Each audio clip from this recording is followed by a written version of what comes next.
작년 4월 27일 남북 정상이 판문점에서 만난 지 이제 곧 1년이 다 돼갑니다. 그때 남북 정상이 만나 남북 공동 연락 사무소도 생겼고 55년 만에 서해 5도에 야간 조업 금지령도 폐지가 됐고 GP도 철수가 됐죠. 4.27 남북 정상회담 1주년을 맞이해서 평화를 영원한 행사가 이번 주 토요일에 열린다고 합니다. 행사 홍보대사 연결해서 이야기 나눠보겠습니다. DMZ 평화 인간 띠있게 홍보대사 배우 문성근 씨 연결하겠습니다. 안녕하세요. 네, 안녕하세요. 반갑습니다. 예. 자, 요즘에 드라마 촬영 중이시라고 하던데 어떤 작품 찍고 계십니까? 네, 자백이라는 거 방영되고 있고요. 한 예. 9월쯤에 베가본드라는 드라마가 방영될 예정입니다. 예. 영화 한 편 하고 있고요. 영화도 준비하고 계시고요. 네. 예, 연기활동 바쁘실 텐데 DMZ 평화 인간 띠있게 홍보대사를 맡으셨어요. 네네. 예, 어떤 행사죠? 판문점 1주년 4월 27일이니까 4월 27일 14시 27분에 강원도 고성에서 강화도까지, 그러니까 DMZ 밑에 있는 사람들이 다니는 길 500km거든요. 거기를 인간이 손잡고 띠를 잇자. 예. 그렇게 해서 전 세계에 우리 민족의 간절한 염원도 알리고, 예. 또 동시에 가족들이 아이들과 함께 나와서 아이들에게 이 통일 체험도 하게 하고, 그런 목적으로 열리는 행사입니다. 예. 그 정치적으로 해결이 잘 안 되기 때문에 우리 국민들의 염원을 좀 전 세계에 보여줄 필요가 있지 않느냐, 이렇게 해서 계획된 겁니까? 그렇죠. 지금 그 문재인 정부가 정말 인간으로서 할 수 있는 모든 노력을 다 하고 있는 것 같아요. 근데 예. 그 여건이 과거에 비해서 많이 나빠졌죠. 김대중 정부나 노무현 정부 때는 아직까지는 미국 1극 체제였기 때문에 우리에게 운신의 폭이 있었는데, 예. 시진핑 체제 후에 이제 미중 패권 경쟁 시대로 들어가면서 운신의 폭이 좁아졌잖아요. 그러니까 예. 굉장히 어려운 여건 속에서 애를 쓰고 있는데 국민들이 그냥 지켜만 보고 있을 일이 아니다. 우리도 예. 나서서 좀 노력을 해서 전 세계 여론에 호소하자, 그런 뜻입니다. 예. 근데 500km면 상당한 거리인데, 네, 서울 부산 간 거리이지 않습니까? 그렇죠. 인간 띠기 몇 명이 오셔야 가능할까요? 한 사람이 1m로 보면 50만 명이면 되는데, 우리가 예. 이제 촛불 때 하루에 200만 명까지 나온 적이 있었잖아요. 예. 그러니까 정말 50만 명이 기본이지만 더 많이 나와주시면 좋겠다 싶습니다. 예. 홍보가 제대로 됐습니까, 근데? 조금 좀 늦어졌죠. 사실 처음에는 팔도에 추진본부를 만들고 노조라든지 시민단체라든지 등등 이렇게 조직적으로 구성을 하는 데 집중했었어요. 그래서 국민 홍보가 좀 늦어지긴 했는데, 그 조직적으로 확보된 분들이 한 20만 명 되니까 이제 자발적으로 참여하는 분들 합치면 얼추 맞아가지 않을까, 이런 기대를 합니다. 예. 행사에 참여하고 싶으면 어떻게 하면 됩니까?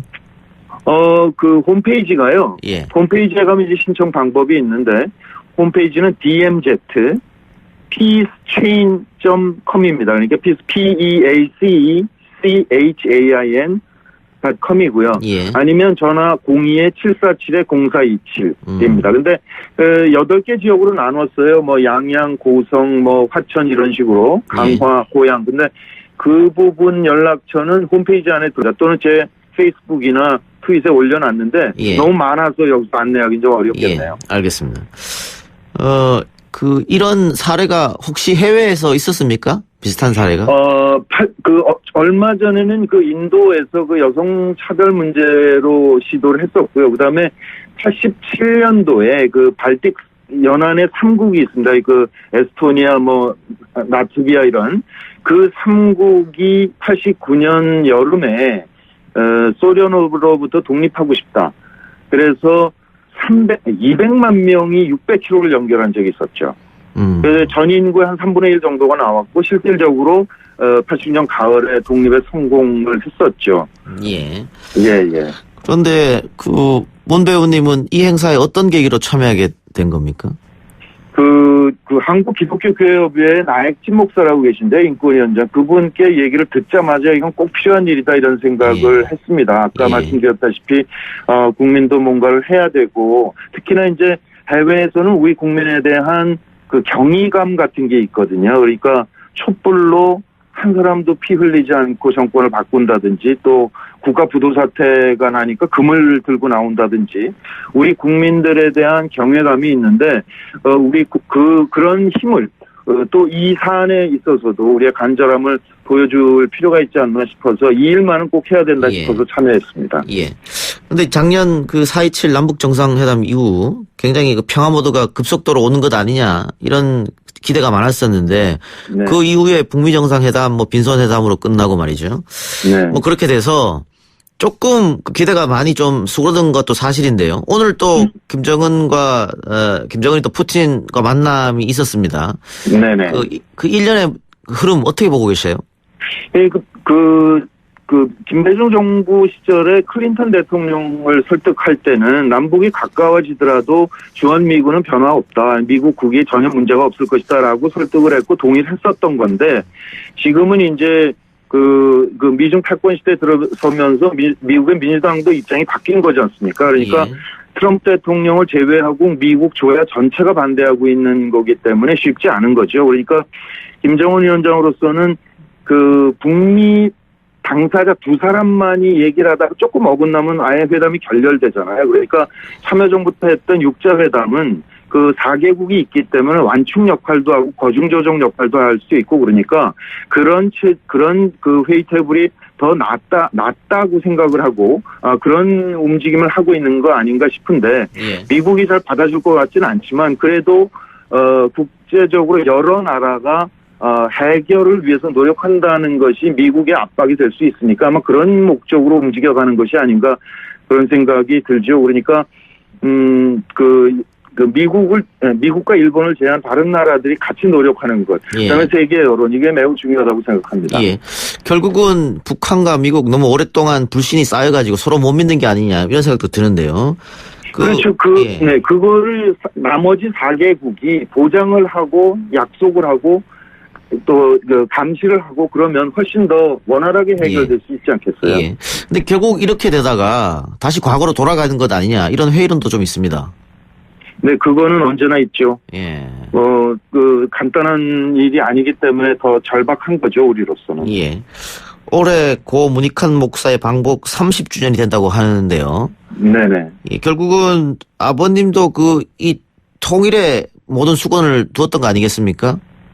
그때 이제 89년 3월에 그 방북을 하셨는데요. 그때는 저 미처 잘 몰랐었는데 그 이후에 공부하면서 느낀 건데 그 89년 그 3월 시점이 뭐냐면 소련이 흔들리기 시작한 때입니다. 예. 그러니까 우리에게 분단을 강제한 동서 냉전이 흔들린다. 그러면 냉전이 깨지면 우리가 분단돼 있을 필요가 없다. 그러니까 냉전이 끝난 다음에 남북이 어떻게 통일을 지향해 나갈 것이냐라는 그것에 대해서 북쪽이 어떤 생각을 갖고 있는지 좀 노크를 해보고 싶다.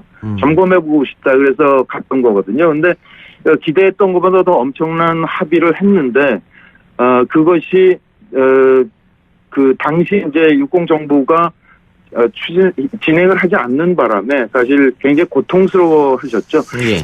그 후에 이제 11년이 지나서 6.15 선언이 결국은 그 문목이 합의했던 4월 2일 성명을 축약해 놓은 게 6.15 선언이거든요. 예.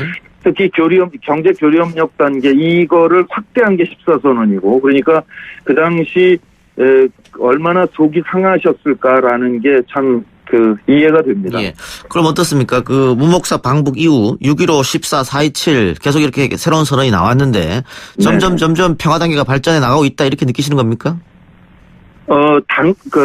문목이 방북했을 때는 민간이 가서 북쪽이 무슨 생각을 하는지 속마음을 점검해 본 거고요. 예. 근데 그 후에 이제 정부 간의 합의가 된 거니까 분명한 진전인 거죠. 근데 다만 89년도 소련이 무너지고 2011년도 시진핑 체제가 뜨기 전, 그러니까 90년부터 2010년까지가 우리 민족의 정말 절호의 기회였는데 그걸 흘려보낸 것이 통탄스럽죠. 근데 지금 어려운 여건이지만 또 희망을 갖고 계속 노력을 해야 되는 거겠죠. 그런데 6.15, 14 선언이 있고 나서 정권이 보수 정권으로 교체되니까 다시 과거로 돌아갔단 말이죠. 그렇죠. 그러면 이번에 4.27 선언이 있었습니다마는 다음 선거에서 정권이 다시 바뀐다고 하면 또 과거로 돌아가는 거 아니겠어요?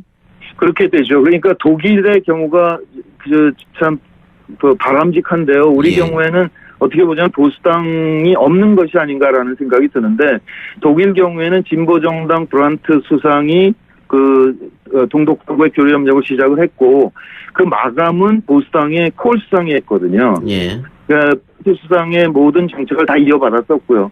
민족 문제이기 때문에. 그런데 우리 경우에는 보수 정권 쪽이 가져가면 그걸 중단시켜 버리니까 우리 역사에 왜곡된 과정이었다라고 생각을 합니다. 그러니까 이 분단을 이용하는 정치 세력이 있는 것이 아닌가라는 거죠. 그래요. 알겠습니다.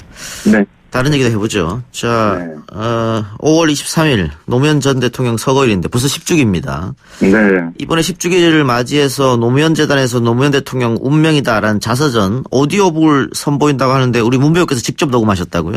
예, 유시민 작가가 빙의해서 쓴 자서전이죠. 근데 그 중에서 두 챕터는 유시민 씨 입장에서 서술한 게 있고, 그래서 그 부분은 본인이 직접 읽었고, 나머지는 제가 다 읽었습니다.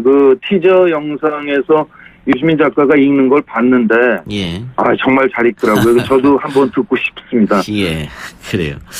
자, 10주기인데, 우리 국민들이 노무현 정신에서 어떤 걸 배웠으면 좋을지 한마디 듣고 오늘 인터뷰 마치겠습니다.